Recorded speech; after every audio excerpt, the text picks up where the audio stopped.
Hello and welcome to yet another episode of the Africa Football Business Show.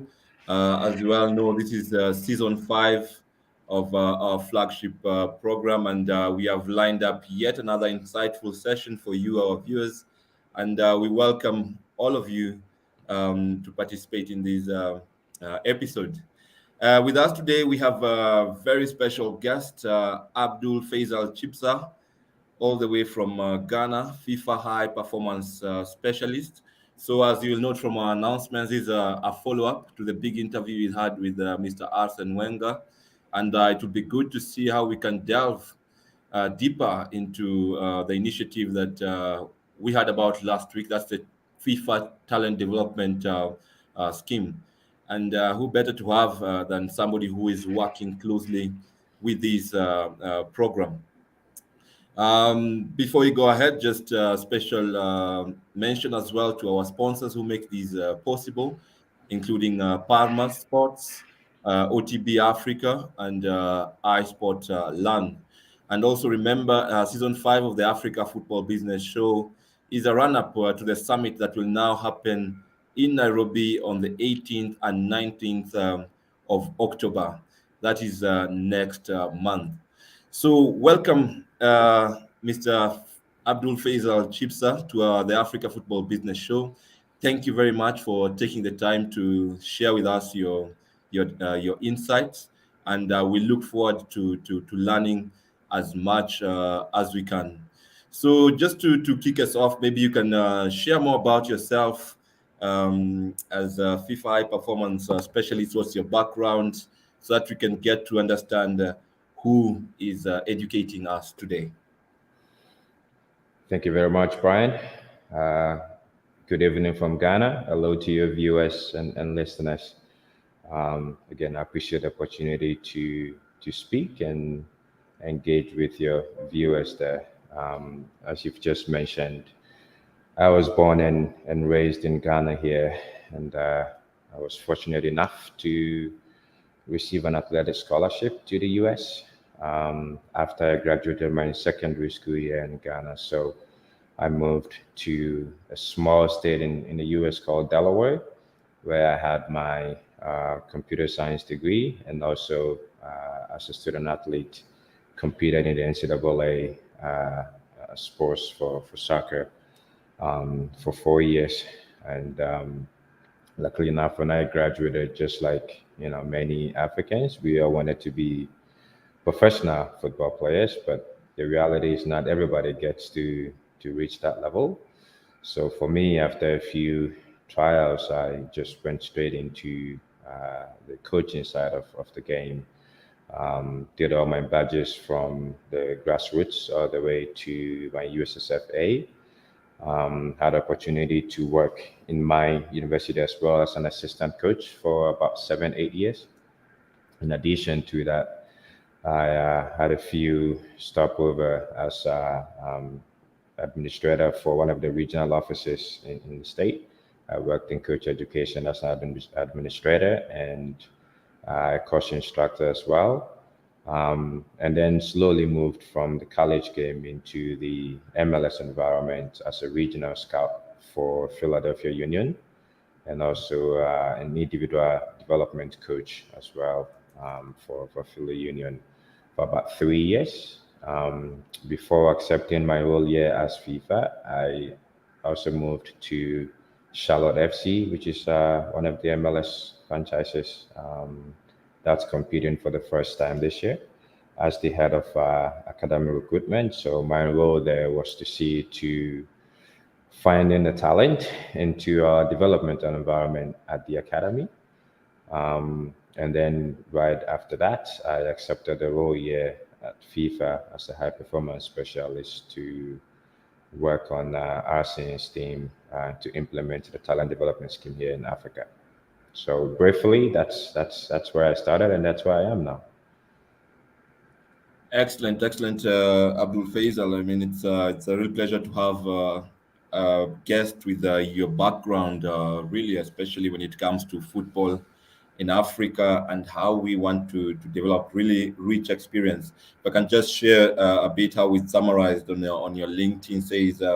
Um, Faisal is a highly enthusiastic licensed professional with experience in talent identification and development, performance analysis, team administration and management, having worked from grassroots to professional football development.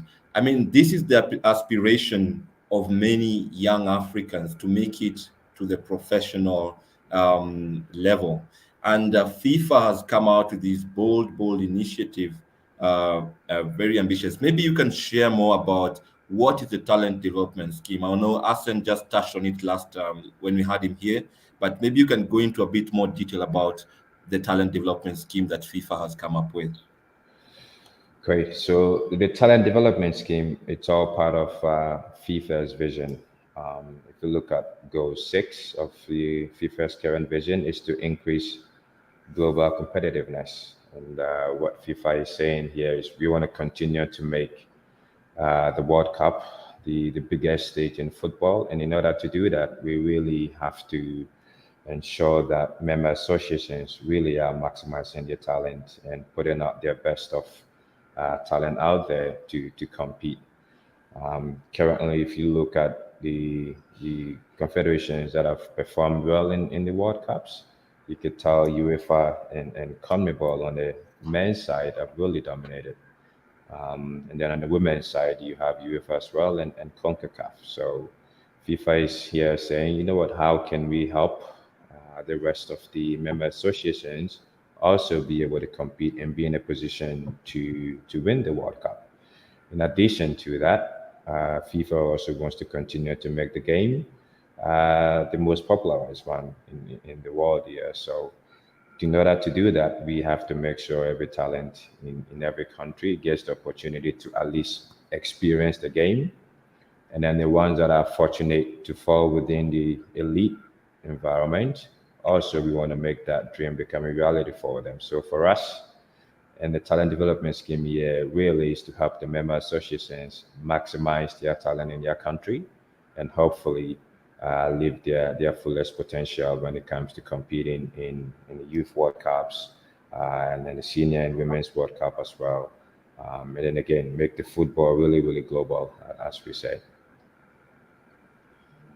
I mean, really ambitious from FIFA, and we congratulate FIFA here, the Football Foundation for Africa, for coming up with such an initiative. I think it is important that we give every talent a chance. Um, but perhaps you can take us a bit back into what really has informed um, the decision by FIFA to come up with this talent development scheme. There was a report, the ESA report. Maybe you can shed a bit more light about this and specifically about Africa. What does the report capture about Africa? Yeah, so as I mentioned, Brian, goal 6 of FIFA's vision is to is to increase the global competitiveness of football, and that really is where the TDS was born, you know. And in order for us to reach that vision, we had to start somewhere. And this is one thing that, again, when you spoke to the Professor Arsene, he was really big on starting with facts. So what we simply did was, if we want to maximize every talent in every country, we really have to understand what goes on in that country first.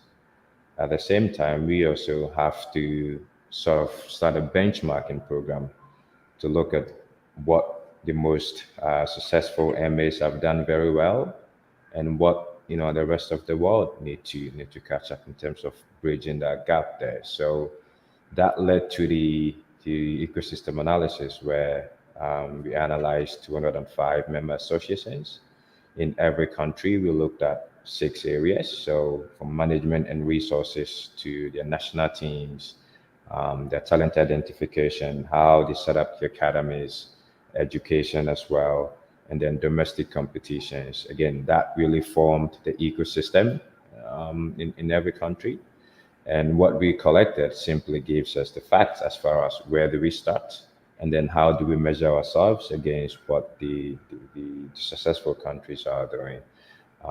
So in that analysis that was done in every country, we also shared with the MBA, the member associations as well, with some recommendations. It's not necessarily to say you have to copy these or look at what the other countries are doing, but really is to say this is what football looks like in your country and the landscape, and this is what the rest of the world are doing in terms of the ones that have been very very successful here. So you can compare the two and look at areas that you need to do more. In addition to that, we are also here to help from the high performance team here at FIFA. We are not only giving you the report and letting it be by yourself, but we want to go on a journey with you. We want to be by your side as thinking partners. We want to facilitate knowledge sharing events. We also want to train and educate some of the key roles in the country. So that way we can all look reach the objective as to maximizing every talent in every country. Great. Just to go further with the with my question, like I said, these as the global ecosystem analysis looked at specific countries, but as you mentioned at the onset, Africa is the content I think we say is lagging despite the talent that we keep talking about on the continent. Are there any specifics, maybe from these six areas that you noted? Where is Africa weakest? Where is Africa struggling, and what needs to be done to start to work on these priority areas, if I can call them? I think again, I'm going to bring back your conversation with Arsene, and he touched on this very well. And when we look at the six areas that we analyzed and compared to the rest of the world, it was clear that on the side of education, we really are lacking. We don't really have MAs that are in a position to conduct their own coach education program, uh, player education as well. So for me, I think it's one area that the African MAs that are applied to participate in this program are going to benefit from. And I know if you speak to a lot of African member associations, they will tell you we probably don't have the money that the successful countries have. But again, for me, I think having gone through the analysis, clearly it shows that money and population are not predictors of international success, and it was very clear from the ecosystem analysis that we did. A good example would be a country like Croatia with a low GDP and a small country, but are able to compete and make it to the finals in the World Cup. And if you compare to other European countries that have more resources and more population, have not been able to reach that level. So clearly here in Africa, I think education would be the area where we have to push, not only in coaching, but also in terms of the multidisciplinary team. So, how are we taking data and research seriously? Because again, if we really want to do this, we first have to start collecting data and analyzing data and then interpreting that into knowledge, and also sharing that across the continent here so everybody can be aware of what's going on here. Until we really embrace that, the science and data side of football, I think we would continue to work a little bit in isolation and also very, very subjectively. And I think football is getting to a level where you really have to deal with facts now. You have to look at what the data is telling you, and that's how probably you come up with solutions. So education for me is an area that we really, really have to take seriously. And if we do, I think we would catch up with the rest of the world. Yeah, there's some you mentioned. I mean, education is really critical, and Mr. Wenger brought that out very clearly when we interviewed him here. But there's something you mentioned. Member associations need to apply for these programs. So there's an action that is needed from countries to enable them participate. And of course, there are certain requirements that countries that apply for the talent development scheme need to meet. Perhaps you can share more about the process of getting into the TDS with our audience. The process is very simple. First, every MA would have taken part in the ecosystem analysis. And as I mentioned, we had 205 member associations took part. There was a huge participation from Africa, so which was good to see. And then the second step was to actually apply, and we're not only saying, look, here is the application, go ahead and fill it out. We're also here to help the MAs that are struggling to appear. And from FIFA's standpoint here, we are ready to work with any MA that's ready, willing, and able to do this. We know some do struggle when it comes to human personnel and other areas, but we are here to help, which is why, again, there is a team of high performance specialists together with the regional technical consultants that are working with each member association to start the application process and also get enrolled into the talent development scheme here. So from the MA standpoint, it's really, really easy because again, this is what they are doing already in their own environments. We are just coming to help and again, areas that they need us. We are not coming in to tell them what to do. We are just coming in as thinking partners. We are coming in to facilitate knowledge sharing.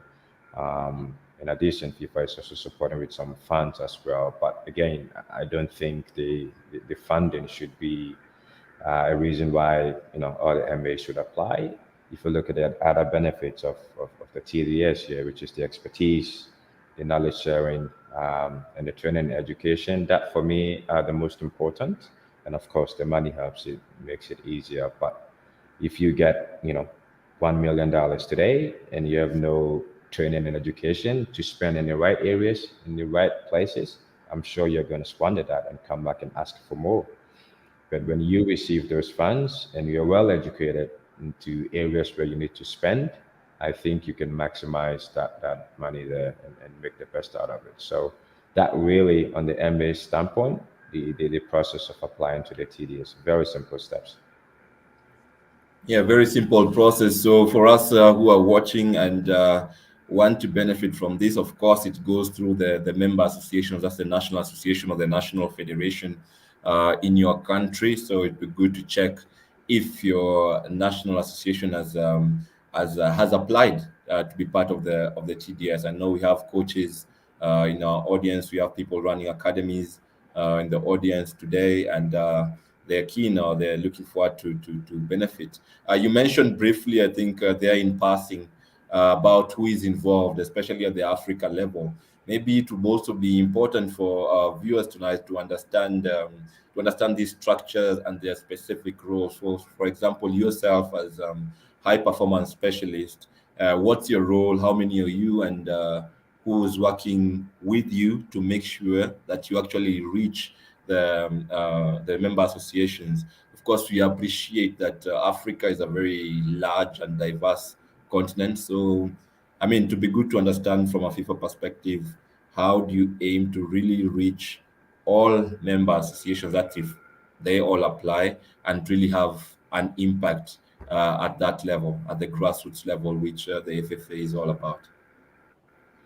Yeah, so in addition to our regional technical consultants that already have been working with the member associations, and again, a lot of credit to our RTCs here in the work they've done and continue to do. I think they deserve applause here. But in addition to the RTCs, FIFA has also put together a pool of talent development experts in every confederation to work with the LTC. So in Africa here, together with I think we have four RTCs we have here. We also have four specialists that have been hired. So myself being one, and then three other more as part of the talent development experts that are sharing knowledge, we are sharing experience together to support the member associations as a thinking partner. So in total, there are 8 of us working on the African continent that have been assigned to specific countries to work with. And as you know, here in Africa, yes, English speaking countries, there's French speaking countries, some Arabic as well. So even among our teams, that has been taken into consideration here, where we have some experts that are working with the French-speaking countries, and then the others working with the English-speaking countries. So, for instance, if I've been assigned to work with a country, even though I am there and as a thinking partner on the ground and supporting them, I can also tap into the knowledge of the other experts working in other confederations in UEFA and CONMEBOL, CONCACAF, Asia.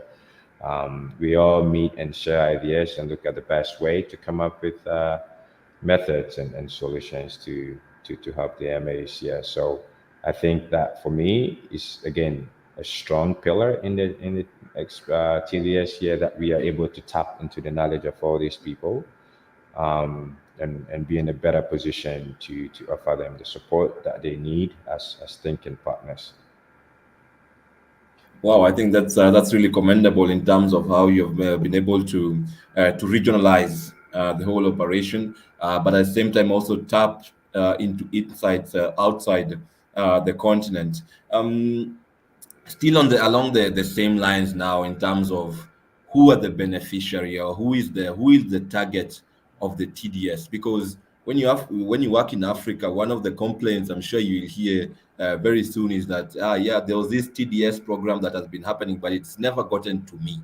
I have never benefited from the program. Our federation was given money or received funds, but I know nothing about the TDS. I'm a coach. I would like to know. So, who really would we be targeting in a member association? And now, how does that get out to the coach, or to the academy out there, or to the school, for that matter? How does that whole process pan out? I like that question a lot, Brian. I think it's a very important one. And the simple answer is everybody benefits from this. If you consider yourself as a stakeholder of your member association, whether you are a player, a coach, a fan, a referee, you're going to benefit from this. And as I mentioned, the TDS, even though the focus is on the elite performance, we also do understand that if you don't have a well structured grassroots program, you're never going to have a good elite environment to develop players. So the beginning or the foundation is to look at how each boy or girl, regardless of where he or she is born, has access to the game, because that's where football starts. And if you don't have that strong foundation, if a boy or girl in every country is deprived of the game, then you're already missing out on talent. So for us, that is the foundation, and that's where we start. So when I go to a country, although again the focus is to look at how they're doing in their national teams, I'm also paying attention to how football is organized or structured from the grassroots, not only in the city but also all across the country in the rural areas as well. Because again, if a kid, boy or girl, do not have access to football, then already you are missing out on the talent. Because of that, we also look at education, the teachers that are in charge to teach this game. And we do have a training and education pillar as one of the benefits of the TDS. We are in a position where we can provide that benefit to the member associations, hoping that that MA would also pass on that knowledge to their coaches, their players, and their coach educators. As I mentioned, one dimension that we analyzed was also the management and resources. So we also look at how football is organized off the field in member association. Believe it or not, if we don't get that side right in terms of the policies we put in place and the initiatives, we're not going to do well on the pitch. So we'll look at that area as well and make sure, again, the leaders who are in charge of football in every country are making the right decisions, are involving the stakeholders that need to be in there in order to maximize the potential that they have. Domestic competitions is another area that we looked at, from youth leagues to senior league as well. Again, these are all areas that form into the ecosystem, and that goes into the maximizing the potentials that they have there. So I think everybody benefits from this program. Oh, that's a bit nice to conceptualize. I'm just trying to think now, or rather, just to qualify you. If I am a club owner, for example, there's something in the TDS for me. If I am a referee, refereeing even at the grassroots level, there's something in the TDS for me as long as I am affiliated to the federation or I have links to the federation. So it's upon us, even fans. You can go and to the federation and inquire about the activities of the TDS so far. Of course, this is an initiative that has just kicked off. From my understanding, the implementation phase or the proper implementation phase will begin from 2023. That's after the upcoming World Cup. So we have some questions from our audience. I think that's Mark Crawford to start with. We can just fill this from you. He says, "This is Mark from LinkedIn. Please let me know how I can be of service to this TDS." If I am right, Mark is a coach, also a grassroots football coach based in the US, who is keen on improving the ecosystem in Africa. So, how are you planning as TDS to incorporate people, like you said, you'll be sharing with your colleagues across the world, but there are people who are also outside the ecosystem that would like to be of service to the system. How can they reach out to TDS to be part of this excellent program? Great question, Mark. Maybe it's time I mention one of Arsen's innovations here, which is the FIFA Training Center. This is an online platform that is live and it's open to the public, and every coach can go on there and educate themselves. And what we've done with the FIFA Training Center is we've continued to collect data and video from some of the top games that have been organized now. So recently, from the FIFA U20 Women's World Cup in Costa Rica, if you go to the FIFAtrainingcenter.com right now, you will see articles, you will see videos, you will see game insight from the tournament that we've shared with coaches. And what we are doing there again is to bring youth coaches, grassroots coaches closer to the game. We want them to see what the international game looks like. And if you are informed as to how, what it takes for a talent to compete at that level, I think you would be in a much better position to coach your players. In addition to that, and the upcoming World Cup event as well, we are continuing to do the same. We did that with the FIFA Arab Cup, where again we looked at the common trends in the modern game now, how teams are defending, how teams are attacking, what time it takes to make a decision at a high level competition.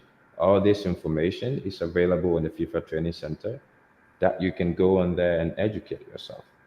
We are also bringing in top coaches that have, shown some of the best practices in coaching, where they're with videotaped training sessions, how they are put together. So you can go in there and again get some ideas, not necessarily copy and paste from what they've done, but at least you can draw some ideas from some of the training sessions they've done, how it's set up, how they communicate to players. These are all areas as a young coach in your environment you can learn from and apply them in what you're doing there in your environment, I would say. They can also reach out to his member association, and I'm sure, again, most people need help. You can't run football without volunteers. That's just a fact. So if you have some time to reach out to your member association and be, a regional coach, some have programs like that where they are training coaches. There are talent identification for not coaches, not only players, so coaches as well. We strongly encourage MAs to do that. These are all areas that you can benefit from, but I strongly encourage you to visit the FIFA Training Center, and I think you would learn a lot from that. Thank you for your question, Mark. We have another question from Gabriel Tito. He asked, does technical study group reports from FIFA competitions influence how you design your program? I guess this you've answered this in part, but maybe you can just highlight it a bit more.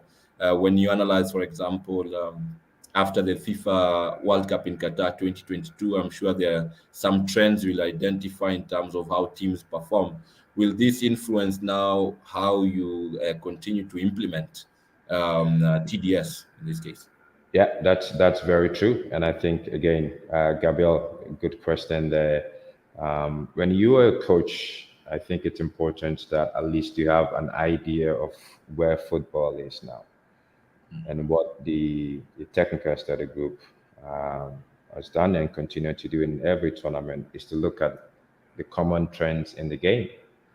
So when you read those reports, you have an insight into how deep teams are defending now, how quickly teams are attacking, going from transition to going from attacking to defending. All those areas, for you, I think it's important that if you have an idea of what it looks like at international level, you would be in a much better position to train your players and prepare them for that environment. It's sort of like a benchmarking program here, So, Gabriel, yes, it's a good question. I think you can benefit from all those reports, and that would inform again how you design your training sessions, how you coach, in hopes of preparing your players for the international level.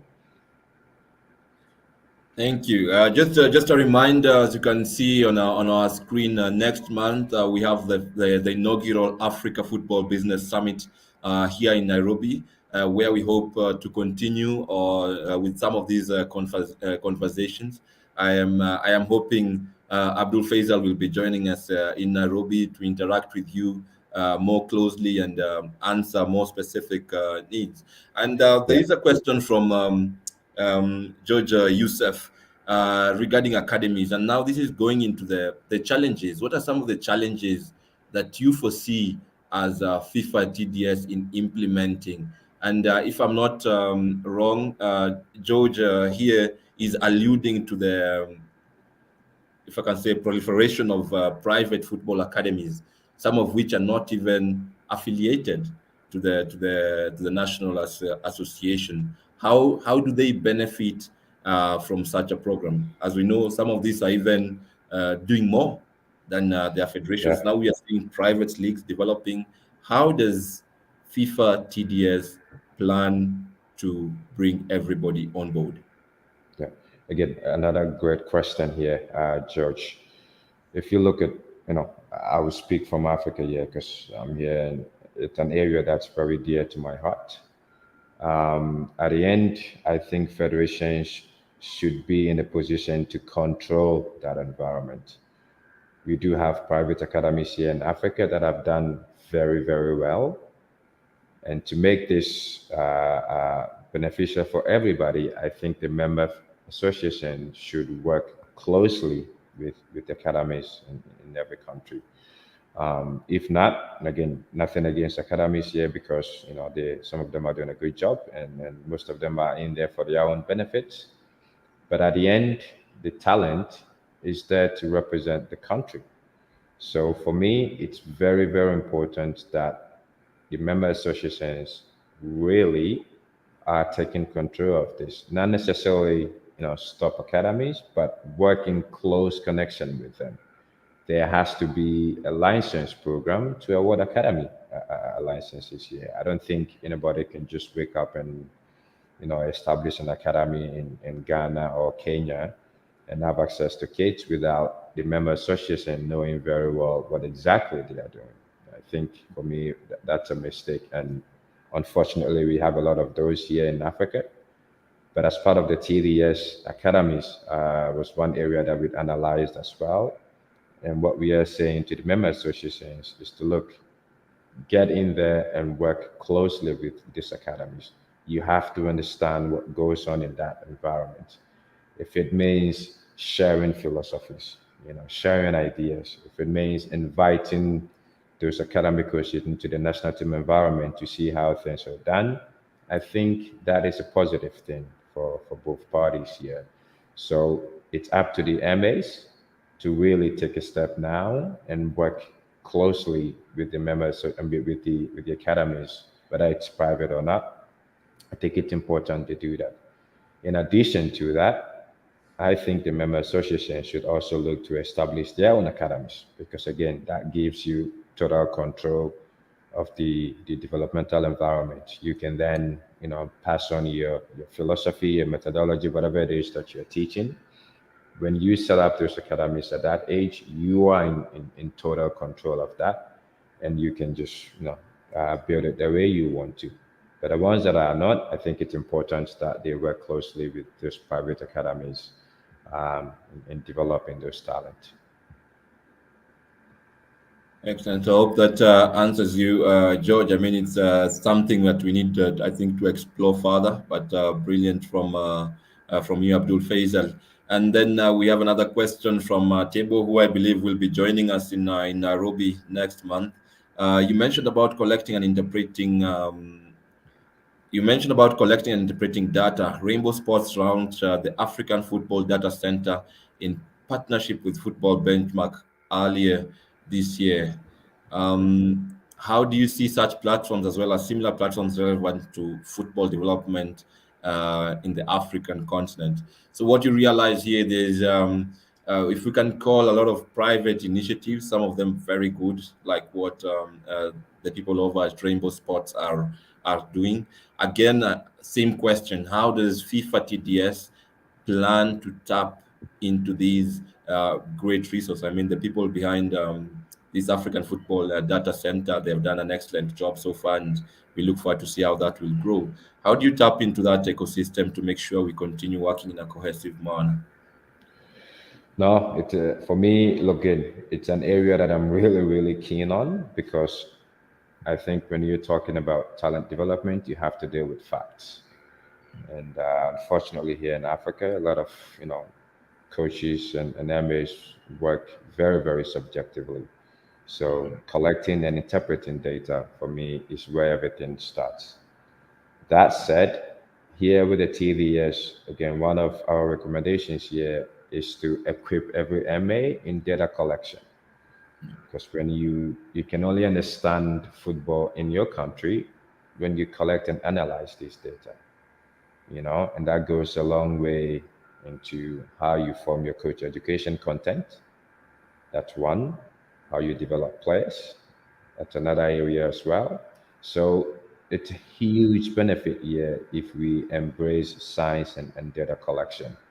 As far as working with private data collecting companies, it's totally up to the MAs to do that. The ones that can partner with such companies to collect data, I think it's a brilliant idea. But at the end, it's up to the MA to really do this on their own because data means a lot. The way you interpret it may be different from the way I see it. And data points as well, may be different than what I see or collect here. So at the end, so long as every MA is really engaged in that, I think it's a positive thing. And if there are companies out there that can work with MAs, it's totally up to them to do that. But I just want to see a lot of MAs really embrace the idea of including science and data in terms of how they develop talent or come up with their coach education content to develop the players. Indeed, yeah, I think with member associations, yeah, it's good that you encourage them to develop their own capacity, and you're supporting them in doing the same. And we congratulate FIFA and you specifically, and we really look forward to seeing the outcome in the coming years. So as we move towards the end, as get to the 45 minute mark, maybe it will just to educate our viewers or to inform our viewers what should they expect in the coming 2 to 3 years. You mean after the FIFA 2022 World Cup? What should they expect to see from FIFA concerning the TDS? So the concrete next steps that we are looking towards. Yeah, I think I'm going to stay on Africa because again, it's very dear to my heart, and I really think this program would really benefit the African MAs. Right now, if you look at our youth competitions and participation from countries from Africa, we do very well. Ghana won a Youth World Cup, but the problem here is it doesn't translate to our senior team football, and that's one thing that hopefully with the arrival of the TDS, we would be able to change that.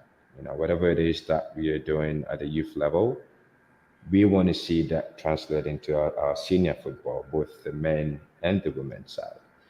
In addition to that, we don't want to see every boy or girl get left out of the game because they were born in a completely, different area that has no access to football. So we want to see much, more boys and girls get involved in the game, regardless of where they are born, religion, anything of that sort. For me, it shouldn't be a reason why a kid should be deprived of playing the game. So hopefully, with the TDS again arriving, we're giving more access to the game to the kids. That's one. Also, want to make our competitions very, very our global. The tournament here in Africa very, very competitive because that's the only way we can compete with the rest of the world. And also want to see more African countries coming together to collaborate and share ideas and share knowledge. Because again, that's the only way that we can get better here on this continent. Just something that has come to mind, and in terms of competitions, I can see that the emphasis is on global competitions or continent-wide competitions, but just we haven't seen as much, like the youth competitions at regional level. I think the only what do you call it, the regional is Zonal, regional confederation, because SAFA in this case, I want to talk about that's the COSAFA. zonal, yeah, the zonal The competitions. zonal, yeah, zonal. I think that's the only place where you see regular competition at youth level in Africa, and I think this can really be a powerful way of developing talent. Are there any plans to improve regional competitions at under 16, under 17, under 18 level? Not very true. As part of the TDS, we're not only working with the member associations, we are also working with CAF, who is a big stakeholder in this. And the competitions that CAF organizes plays a key role in developing the talent here on the continent. So you're right, the youth competitions, we have to take that very seriously. You also have to look at how they are organized. Do we have to move to every year or do you have to move to every 2 years? Because really, right now, as it stands, depending on when a kid is born, you may miss that regional competition because you were born outside of that age range here. For me, again, that shouldn't be a reason why a kid should be deprived of that experience. So we have to look into those areas as well and see if there is anything at all that we would have to do from CAF to make sure every kid at least gets the opportunity to compete. We also have to look at what age is appropriate to start international competitions. Do we have to go down to U15 and create zonal competitive tournaments again to increase that contact time on the ball? All those areas are being analyzed and looked at in terms of developing competitions in the member association and at CAF level as well. So that also again great question, but it's also part of what we are doing with the TDS and the member associations. As I mentioned, CAF is a very, very important stakeholder here in this TDS, and we are working directly with them. Excellent, Abdul-Faisal. Chibsah, thank you very much for joining us. It's good to see that there is a concerted effort that involves different stakeholders. I see a question from Edem as well about involving more young professionals. I think the opportunities are there, not just in playing, but also in implementing this ambitious project. For us to reach every corner of the continent, I think we'll need as many people as possible with the right capacity to be able to deliver the TDS successfully. Yeah, For those who that's have very joined good. us, yeah. That's that question or that suggestion there for me is a very, very important one. Yeah. And I go back to a quote that Kofi Annan, former UN Secretary, may he so rest in peace, said that a country that does not tap into the experience of the youth will get left behind. And I think, Africa is experiencing that now. Unfortunately, we don't give the youth a lot of opportunity to express their creativity and themselves. I'm hoping that will change starting now because again, there is so much that the youth can bring, not only in football and in sports, in developing the country as a whole. So that for me, and again, it's very important. And if you look at, I'm a good example here at FIFA. Yeah, some experienced guys here and some youth that are involved in this as well, myself being included. So for me, I think it's an area that Africa as a whole, not just in football, but in developing the country, we really really have to expand that and tap into the creativity of the youth. Very very important that we do that. So good. Excellent. So you've had it, coffee. Really, we are going to involve the youths. Coffee, sorry, not coffee, but Idem Kojo Spio, a member of the Young African Leaders in Sports. Thank you for joining us, and we appreciate your enthusiasm as well as insights and making the show ever lively. So, as I was saying, I've shared the link which provides an intro to the FIFA TDS. For those who are joining us today, please visit, get to learn more about the FIFA Talent Development Scheme. For those coaches and other people, FIFA Training Center, you mentioned, Yeah. Abdul-Faisal. These are resources that you can go and have a look.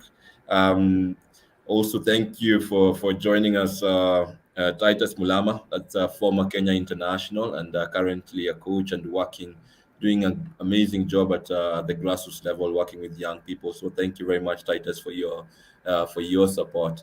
Maybe you can just share your concluding remarks, Abdul Faisal, and yeah, we conclude the show. Yeah, again, let me say thank you very much, Brian, for the opportunity to speak. I think I want to congratulate you again on landing that interview with Arsene. I think the message was very clear from Arsene that there's a huge potential on this continent, very huge potential, and unfortunately, we've not been able to maximize that. I think now is the time to do that.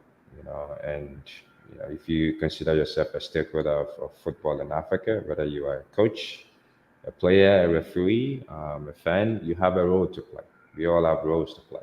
If you are a fan and you educate yourself about the game, I think you would be in a much better position to criticize players or offer advice to young players. Same for referees and parents at home as well. So I think now is the time for us to as youth get involved in talent development here and the game as well, because again Africa has a huge potential that has not been tapped here. So I'm hoping with the arrival of the TDS and everything that you're doing, we are able to wake up, okay, and start doing the right things and start to compete again at the global level. Excellent, excellent. Thank you very much, Abdul Faiz, as well, for taking the time to join us. It's people like you who are willing and ready to come on and share their insights that we need to move things forward on the continent and even globally. So we don't take that for granted. Highly appreciate your presence and your time here with us today. So, as Well, we let me mentioned, say thank you to you too, okay? Because again, you're doing a wonderful job. The fact that you had Arsene on your show speaks a lot about what you're doing. So I want to, urge you to continue doing the right thing, spread the message, and I look forward to seeing you at Africa Football Business Show, the seminar in Kenya in a couple of weeks. excellent. So, as Abdul Faisal and those of us who are available, you're welcome to Nairobi next month for the inaugural Africa Football Business Summit. Thank you for all who joined the show. I think it's all because of you that we are able even to bring the likes of Wenger. Thank you for the compliment, Mr. Chibsah. Go ahead and register for the summit. See you in Nairobi. Thank you. again, to all our viewers who are joining from different parts of Africa and indeed the globe. I think we had people from as far as the US. I saw Cameroon, I saw Kenya, I saw Ghana. That's how our platform is growing, and we don't take your participation here for granted. So see you in a couple of weeks' time when we have the next episode of the Africa Football Business Show. Until then, keep well, and yeah, let's build African football. Thank you, Brian. Thank you.